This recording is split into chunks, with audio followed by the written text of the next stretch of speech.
जय श्री राम दोस्तों। जय महाराणा प्रताप। महाराणा हमीर 1326 ईस्वी से 1364 ईस्वी तक महाराणा हमीर का शासनकाल मेवाड़ पर रहा। महाराणा हमीर के जन्म की एक विशेष कहानी इतिहास में प्रसिद्ध है। आज हम उस कहानी पर विचार विमर्श करते हैं और मैं आप लोगों के साथ में उस कहानी को शेयर करता हूँ। हो सकता है आपने कहीं ये कहानी सुनी होगी या बहुत से लोगों ने नहीं भी सुनी होगी, लेकिन ऐसे महान योद्धाओं के बारे में और उनके जन्म की अलौकिक कहानी को हमें सुनना चाहिए और हमें आने वाली पीढ़ी को बताना भी चाहिए। ऐसे वीर योद्धाओं के बारे में जितनी चर्चा और विचार विमर्श करेंगे उतना ही उत्साहवर्धन हमारा भी होगा और हमारी आने वाली पीढ़ियों का भी।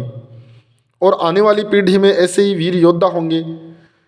और आज के समय में यदि फिजिकल युद्ध लड़ने की आवश्यकता नहीं भी है तो भी उत्साहित व्यक्तित्व होना ही चाहिए ताकि वो अपने विकास पर और अपने लक्ष्य प्राप्ति के प्रति उत्साहित रहे। तो चलिए हम महाराणा हमीर के जन्म की अलौकिक कहानी के बारे में चर्चा करते हैं। एक बार लक्ष्मण सिंह जी के ज्येष्ठ पुत्र हरि सिंह जी शिकार करने के लिए गए।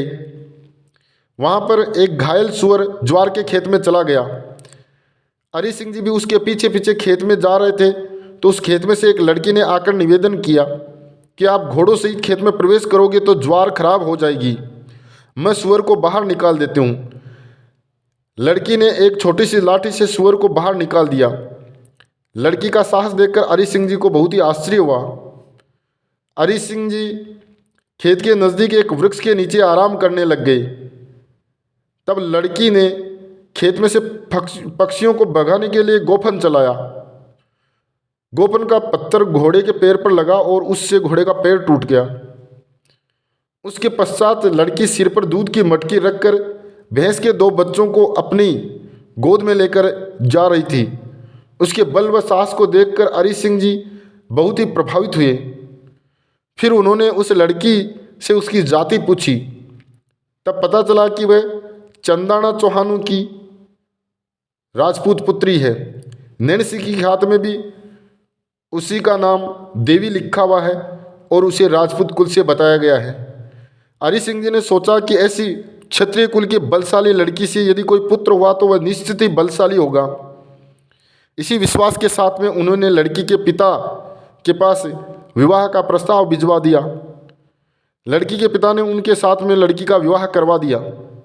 हरि सिंह जी ने विवाह तो कर लिया, लेकिन अपने पिता के भय के कारण वे उस लड़की को अपने साथ लेकर नहीं गए और वहीं उसके गांव उनवा में रखा।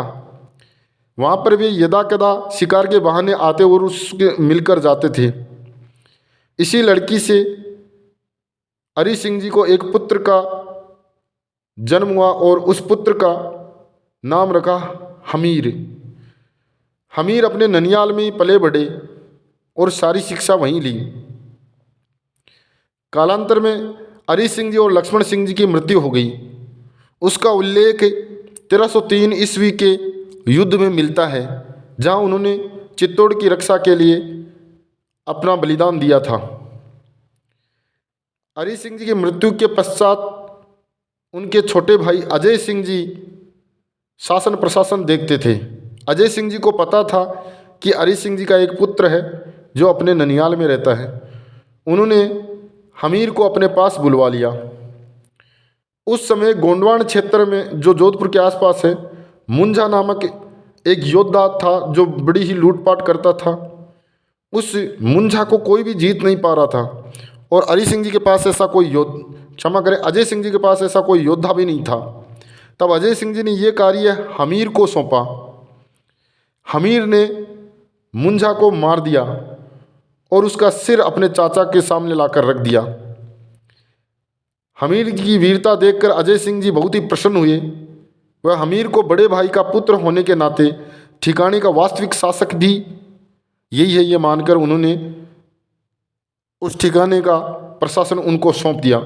इससे अजय सिंह जी के पुत्र नाराज भी हुए, लेकिन अजय सिंह जी अपने स्थान पर सही थे। उन्हें पता था कि शासन के वास्तविक अधिकारी हमीर हैं। हमीर ने शासन अपने ठिकाने का शासन बहुत ही अच्छी तरह से चलाया और धीरे धीरे अपने साम्राज्य का विस्तार करने लगे। अजय सिंह की मृत्यु के पश्चात हमीर ने अपने पूर्वजों की राजधानी चित्तौड़ व संपूर्ण मेवाड़ पर अधिकार कर लिया और अपने आप को महाराणा की उपाधि धारण कर दी। इस प्रकार जन्म की कहानी है।